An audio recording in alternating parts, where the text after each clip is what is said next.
50 songs of 2022 in May or June because of burnout! Alright, now we're starting the real meat of these lists. The previous 3 ones were appetizers. You know, some toast with pate, some steamed mussels, some Caesar salad. Now let's get to the carbonara, mamma mia. My grandma's Italian, I can do that. Time for the best songs of 2022. Finally! If this was an actual meal, you guys would have starved to death already. Anyway, the rules are the same of the previous year. 1 song per artist, and 2021 songs can appear if their parent albums came out in 2022 and I didn't hear it back when it came out. Good? Good. Then, this is not Naruto, so let's cut with the filler. Time for your list. Starting off the list, we have the next big name in hyperpop, dropping her debut album with one of the most satisfying choruses in this list. It's crunchy as hell, which to some is awful, but to me, it's excellent. When I first heard the song, I didn't think it would make my year-end list, but look where we are now, one of the best post-punk tracks of this year. More like no apology. Get it? Because the song is a bop, you know? At this point in my life, I am pretty confident that anything that will have Alex Lifeson or Geddy Lee's names attached to it is going to make my year-end list. They just got that magic touch. Mark my words, 070 Shake is gonna drop a masterpiece in just a few years. If you need any proof, just listen to this song and you'll get what I mean.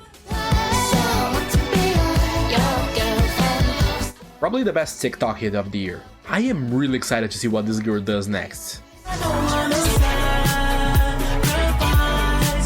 Yeah, Abel is able to do some fantastic bops when he wants to. Also, how is this not a bigger hit? The Sarabadina timeline is a weird one, but it's also necessary. There was a time that I thought that he would fail to deliver anything remarkable after the debut. Being wrong is awesome sometimes. It's official, Nas is in his revival era, and I want to give this man a Dennis Grand Slam for that. Don't judge me, it's what I can afford. Just take a listen to this outtake slightly better than most best tracks of this year. Just do it. Yes, it's not slightly at all. This crushed the competition with ease. And the award for best flow of the year goes to Little Sims. Again, she's just too good for this game, it's unfair. I knew about MC Top before this, but I never really checked her. This was the best first step possible. If you guys are into some incredibly beautiful and spiritual dance music, this track and this EP is more than worth your time. From one heavily Brazilian song to another, we have possibly the best MPB track of the year. If you're familiar with the genre, or even if you're not, Asa is a full court meal for you. As a cue I may have gotten from my EP's video, 2022 was an extraordinarily good year for K-pop. Or I am just in the beginning of the process of becoming a stan. Anyway, you decide. Yeah, I think I'm becoming a stan. Okay, time to cancel you guys. Stan Red Velvet, let's go. I will never be able to take out of my head the fact the combination between jazz and EDM works as well as it does. Don't believe me? Check the song. Heck, check the whole album for the sake of it. Let me get the beat so they remember who I am. Damn. I know Megan tends to get her buzz in her popular tracks, but I absolutely adore to see she going in a more straightforward hardcore direction like in NDA. This is easily one of the best songs she's ever released and a stunning opening track.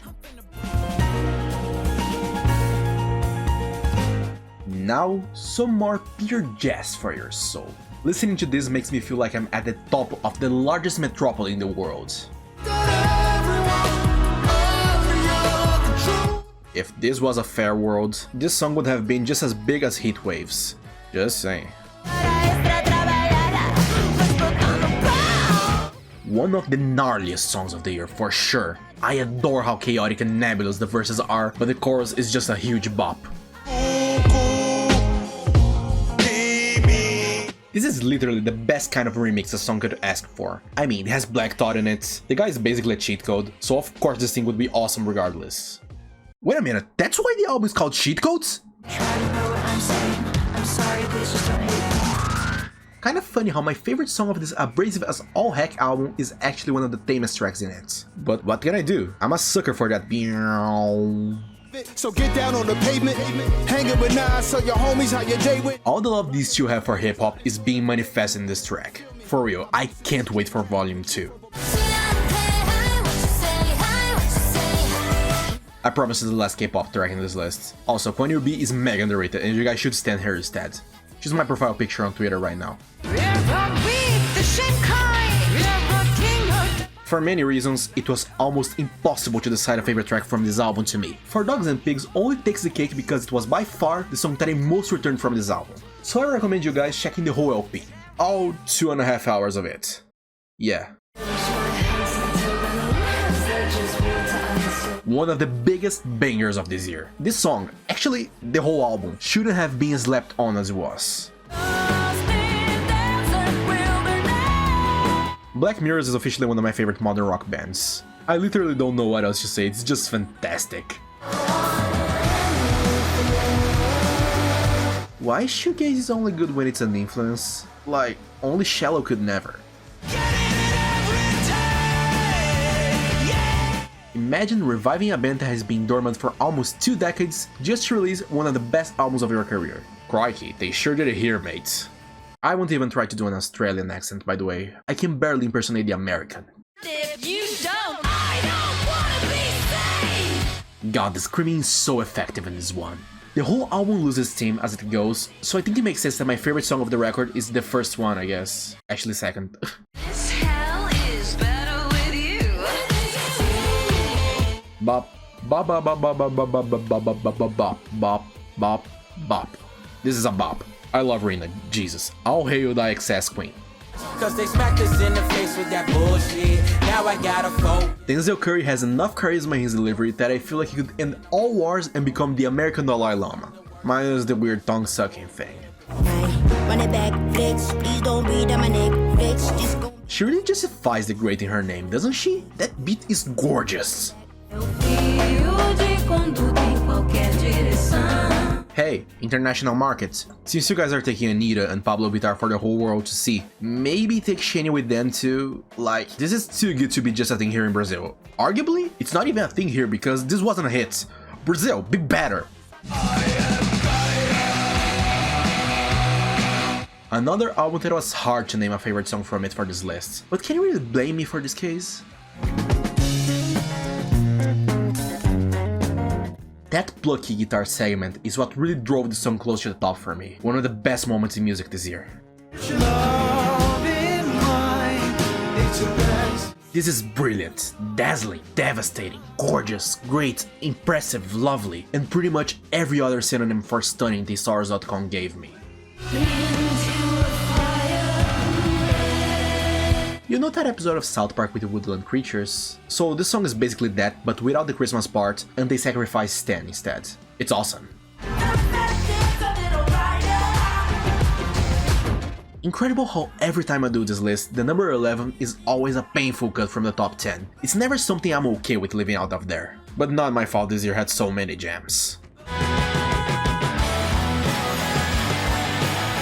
To start the top 10 and piss off even more shoegaze fans watching this is only Shallow, but it's actually good.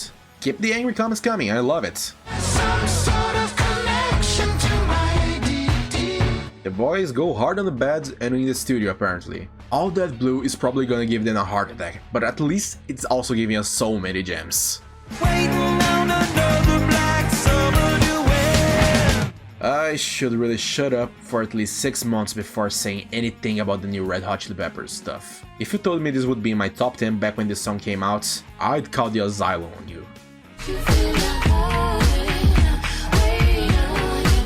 Can we just start clapping more in music? Like, it makes everything better. See? Funny how Protection from Evil was my most played song on Spotify this year, but the Ibibio song that I'm putting in this list isn't even that one. Guess that only speaks about how good this album is. I freaking love how Jack White just threw every hook he could think in this track. Every single segment has a moment to shine. I love it. This is probably my favorite Jack White solo cut. Yeah, he's a cheat coder indeed. There's no other explanation for this. Save me from myself. This entry may surprise a lot of people, but honestly, this was the first song I truly fell in love with in 2022, and it still shines bright every time I hear it. The most serene song of the year, for sure. I hope Mega keeps doing his stuff like this in the future. If it wasn't for Ethel Kane, this would have won Best Screen of the Year to me. Seriously gargantuan song that I really considered giving the gold. Alas, it got silver. But still, you guys must give this thing a shot. And now, before the number one song, time for a couple of honorable mentions, rolling up right now.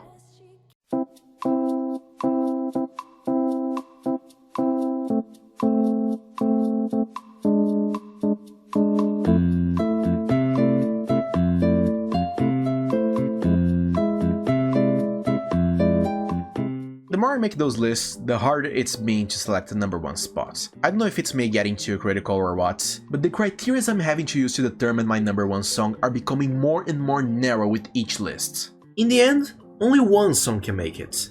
And this year, my number one song was determined by one very simple factor. It was all a matter of balance.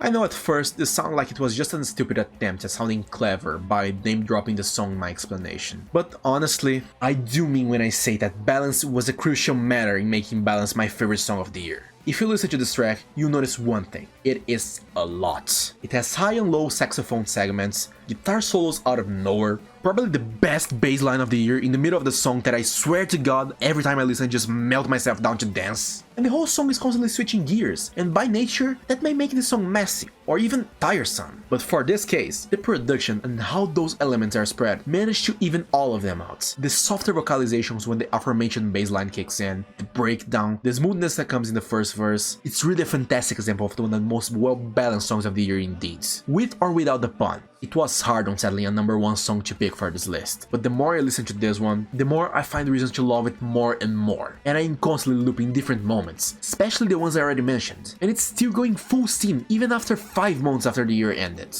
Therefore, Balance is without a doubt my favorite song of 2022. See you in the albums list, hopefully in the beginning of June.